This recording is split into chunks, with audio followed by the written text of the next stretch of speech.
Hey guys, welcome back to Keeping Up with the Kinnings. I'm Matt. I'm Jade. And we are finally here. We are going to start our brand new series that we like to call the Baby Step Breakdown, which is the 7 baby steps that we've learned from Dave Ramsey himself, that we've implemented and we have put into our life that has actually changed our future, changed our family tree, and got us out of debt. This very first video to start off this series is going to be about baby step 1, which is how to save $1,000 starter emergency fund. In this video, we are going to talk about what constitutes an emergency fund, what is not an emergency, as well as how to save for that emergency fund. Okay, the couple different methods for that. So before we start, please like and subscribe to this channel. It helps us out greatly. Cool. And without further ado, let's get into this video. So starting off with the first little tidbit is that, did you guys know that 39% of Americans cannot afford a $1,000 emergency? That's crazy. It is crazy, especially when you think about the fact that the United States is one of the wealthiest countries in the entire world. You would think that the citizens of such could afford $1,000. And actually, speaking of that, just something else that puts it into perspective of how wealthy the United States is and how much you have, especially if you live here. Obviously, if you live in other places in the world, you know, Switzerland is in one of the top as well. There's places in the Middle East that are in the top grossing nations too. So it's not just the United States. However, that's where we live, so that's kind of where our perspective comes from. But, you know, I read in The Legacy Journey by Dave Ramsey that, you know, if you make over $34,000 a year, actually in the top 1% of earners in the entire world, which is like, I read that sentence, blew my mind into the next galaxy. And then the line below it said that if you make over $11,000 a year, you're in the top 14% of earners in the world. Just like, let that sink in. That's perspective. So, that's perspective. Like, you are doing better than you think you are. Yeah. Those two sentences prove it. So that is where we're going to start this video and just kind of give you the oomph of that you can save $1,000. Obviously, if you make under $20,000, Dave says to save a $500 emergency fund so that you're not trying to save for too long, that it kind of pushes off you paying off debt. However, we're going to make this video based off of if you make over $20,000. Obviously, you can use all of these things for the $500 as well. But yeah, so we're just going to get into what constitutes as an emergency. An emergency is an unexpected expense. Unexpected. So it can be your water heater going out. It can be that a pipe starts leaking and flooding your house and you have to call a plumber. It can be the deductible for your car insurance, for your renter's insurance, your homeowner's insurance that cover those big expenses. Or if you have maybe a 1-year homeowner's warranty, the deductible for that. So it covers a lot of stuff. It also should cover unexpected medical bills. A lot of medical things kind of happen unexpectedly. However, if you do have things that you know will happen, not an emergency. So we're actually going to get into that part of this video, which is the not an emergency category. Yeah, which is, like she already said, is anything that's not unexpected. Okay, if so, that covers a majority of life. Yeah. You know, if you're gonna go buy a new set of tires, you know you're gonna need a new set of tires every couple of years, depending on, you know, what you buy. New set of brakes, oil changes, you know, different car repairs. Anyways, that, you know, cars take a lot of money to maintain. You know, if you're going out, you know, a wedding's coming up, or, you know, you're going to a prom, or you're doing, you know, all these different things. Those aren't unexpected. So, you know, be honest to yourself and say whether or not this is truly unexpected. Happen. It's not an emergency. That's pretty plain. That also means, like, if you didn't plan as you should, that doesn't constitute it as an emergency either. Yeah. So if you knew something was coming up and you decided against saving the $20 a month for an entire year to pay for it, and now it's out of nowhere, but you actually knew it was coming, that's not an emergency, and it can wait, obviously, because it waited up until that point. So you need to push it off. It's a lot of categorizing need versus want. A lot. So those are what constitute an emergency and not an emergency. And now we're going to go into how to save for said emergency fund. Yeah, so there's two ways you can do it, okay? Two thoughts. One is to increase your savings to $1,000 so that you don't have much money in your bank account and you need to hit that $1,000 mark. So work overtime, pick up extra shifts, pick up a second job.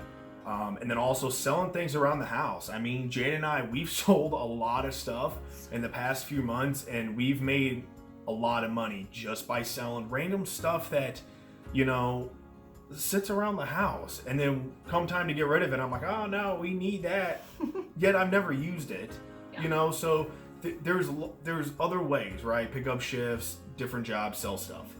The second rule of thought is you have enough money and to spend what you have in your bank account, spend everything up until you have $1,000 left in that emergency fund. Pay it, start your debt payoff, and baby step one at the same time. So you kind of bring your bank account down to that $1,000 because you paid off maybe your first 2 or 3 or whatever amount of your snowball with that savings that you had as your safety net. Yeah. So with that being said, I mean, it is a mental shift, and it truly is. It's a completely life-altering event that you need to consciously decide, and in order to do that, I mean, Matt had to do it. I did, because I was in the mindset of I am not going to drain my bank account. I'm not going to spend that money towards debt, okay? But there's a couple things that Jay brought up, and then I learned, is that the whole point of debt is that you don't own that money. Someone else technically owns that money. You're just holding on to it right now until you pay them, okay? So a borrower is always a slave to the lender, okay? So you owe that money to somebody, until you're debt free, you owe people money. So that it's just making that tweak in your mind and understanding that money's not your money, and it doesn't matter if you have $5,000 but you're driving an $80,000 car, or you have $80,000 in bank but you have $100,000 in debt, or $10,000 in debt. You don't have $80,000 in the bank. Yeah. You owe people money. You owe a company, person, you owe somebody money, and you need to pay off those debts. To kind of go off of that, for an example, let's just say you have $5,000 on a credit card statement and you have 18% APR interest rate on that. Isn't that much for a credit card? No, usually you see them up 23, 24 easily. Okay, and you take that, and if you do the math and you pay the minimum 2% payment a month, that will take you roughly 40 years to pay off. And by the time you pay that off, you'll be paying over $13,300 over that in interest just to pay off that $5,000 on a credit card statement. Just to keep that $5,000 in your bank account to not pay it down right away. Yeah, because it makes you feel good, and that was my argument. And I'm a person that if you're going to tell me something, I want to see the facts. I want to see the statistics. I want to see the proof. What's the proof in the pudding, right? Which is why I had his bank send him the amortization of his car loan so that he could see how much interest would accrue over the 5 years that he was set to pay it off over. Because it's insane how people will get wrapped up in it's lies. Once you actually understand, and some people understand it and they just refuse to, some people just don't care, and if you don't care, we hope that this will make you care. We hope that we can help you and make you care by showing you, the numbers and statistics, because people don't want to, the argument is they don't want to spend the money. they don't want to drain their bank accounts or spend the money to pay off debt that they owe money to $1,000 because they want to keep money in their account. So they're worried about saving money, yet They're even spending more money. the math shows you pay off debt early and you save more money. Yep. It's right there in the black and white. It's math. Most of Basic you are math. probably getting max if you have a really good credit union or high yield savings account. Max, you're probably getting 2 to 3% interest on the money that's in your savings account. Yeah. That does not anywhere near equal what you could save. No. Like you said, $5,000 taking 40 years to 40 pay off. years to pay off $5,000. Ridiculous. Okay, that is just, it's unacceptable, really. I mean, in the society we live in, and I hope that those facts from Legacy Journey gave you a little bit of just clarification in your standing and just how lucky you are, and just how grateful you should be, because $5,000 should be a drop in the bucket to most people if they just it should be the way it should be. Their mind straight about money. Yeah. So, which you shouldn't have a credit card, but we will get more into that one. That would actually be video 2 with the debt pay down video, which will be coming here soon. Yeah, next Monday. Monday. Yep, next Monday. So, I mean, but if you're still like, oh, well, I'm still not buying into it, please comment, ask us questions. I mean, we're living proof and we're trying to be completely transparent, and I believe we have thus far. If you have questions, ask us. You know, I mean, I was on the opposite end and saying, no, I ain't doing it. I'm not going to do it. I'm not doing it. But I'm telling you, by living life both ways, by not paying off my debt, I had money in my bank account. I had a good amount of money in my bank account, and that feeling and me seeing those numbers in the bank account and then dwindle to $1,000 made me feel kind of sick. But how fast I paid off the debt, and then once the debt was paid off, I've recouped what I paid towards debt, and then has increased it by thousands in months.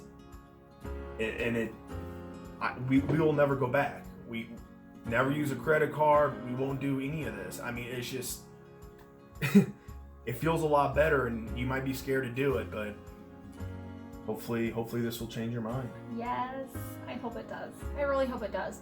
I hope you comment down below, you like this video, so you subscribe to our channel, you come on this journey with us through the baby step breakdown that we are going to do on Monday. We will step 2,